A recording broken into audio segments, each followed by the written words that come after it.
Imagine walking through the streets of a city where the air is thick with the smell of roasted meats and the distant roar of 100,000 voices. You might think of a modern sports championship, but for the citizens of ancient Rome, this was just another Tuesday. While we often imagine Romans as stern soldiers or marble statue politicians, they were actually masters of the art of leisure. In a world without the internet or television, how did the inhabitants of the greatest empire on earth spend their precious free time? From the blood-soaked sands of the arena to the steaming halls of the public baths, Roman life was a vibrant tapestry of spectacle and social climbing. Today, we are stepping back 2,000 years to discover what it truly meant to have fun in the Eternal City, exploring how ordinary people found joy in the chaos of the ancient world.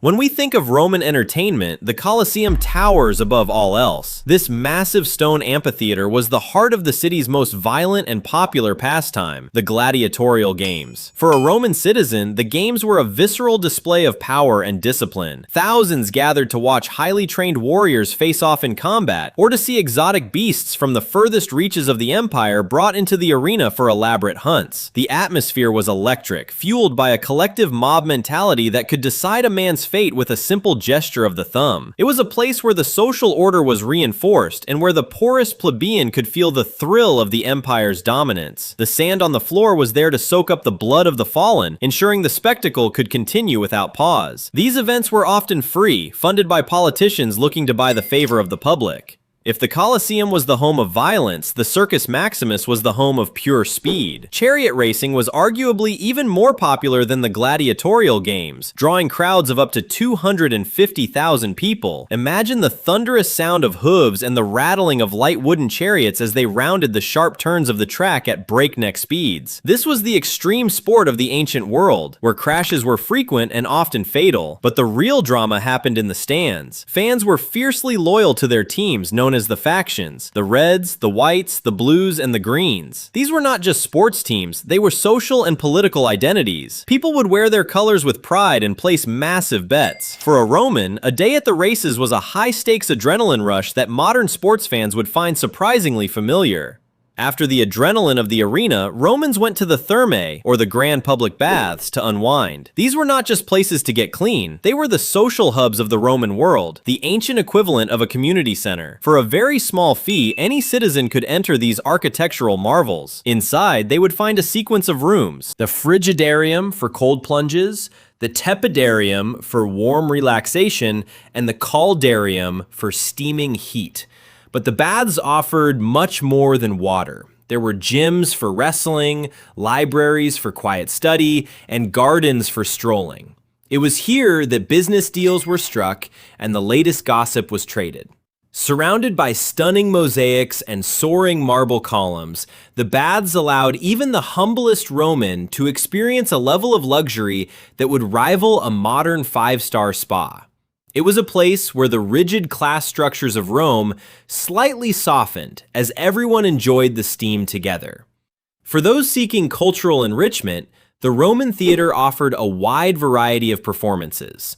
While the Greeks favored high tragedy, the Romans often preferred more accessible forms of entertainment, such as mime and pantomime. Roman mime was a rowdy, often lewd form of comedy that used dialogue and physical humor to lampoon daily life.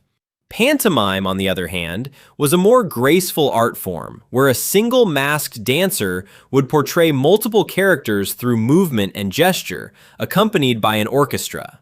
Theater was a democratic space where the rich and poor sat together, though in segregated sections, to laugh and be transported by stories. It was a vital part of the Roman social fabric, ensuring that art remained accessible to the masses. The actors themselves occupied a strange social position, being both adored celebrities and legal outcasts, reflecting the complex Roman attitude toward public performance. When the sun began to set, the elite of Rome turned their attention to the dinner party, or convivium. These were not merely meals, they were elaborate displays of wealth and social status. A successful host would serve exotic delicacies designed to shock and impress his guests, such as roasted dormice glazed with honey or sow's udders. The seating arrangement was strictly dictated by social rank, and the conversation was expected to be as refined as the wine, which was always mixed with water and sometimes flavored with spices. Between courses, guests might be entertained by poets, musicians, or even acrobats. However, these banquets were also minefields of social etiquette. One wrong move could ruin a man's reputation. For the Roman aristocracy, the dinner table was a stage where one's power and sophistication were constantly on trial. It was a world of excess, where the goal was to stimulate all five senses, often lasting late into the night. But what about the average Roman who could not afford a lavish banquet? For them, leisure was found in the winding streets and local taverns known as popinae.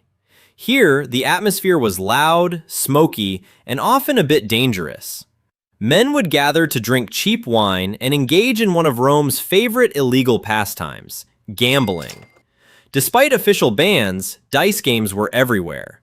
You could find people huddled over boards in the back of shops or even playing on the steps of public buildings. Outside the taverns, children played with nuts or marbles, and adults engaged in simple games of chance.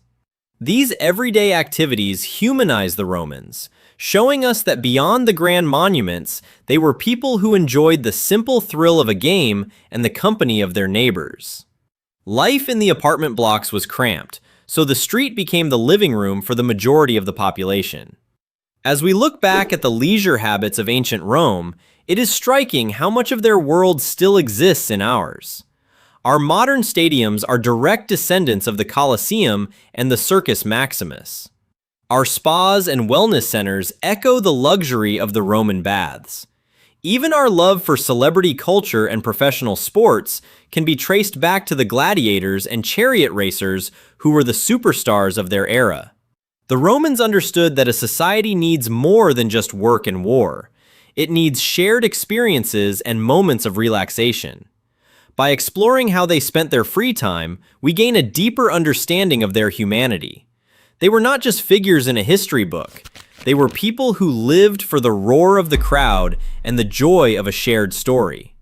Their legacy of leisure reminds us that the desire for entertainment is a timeless part of the human experience.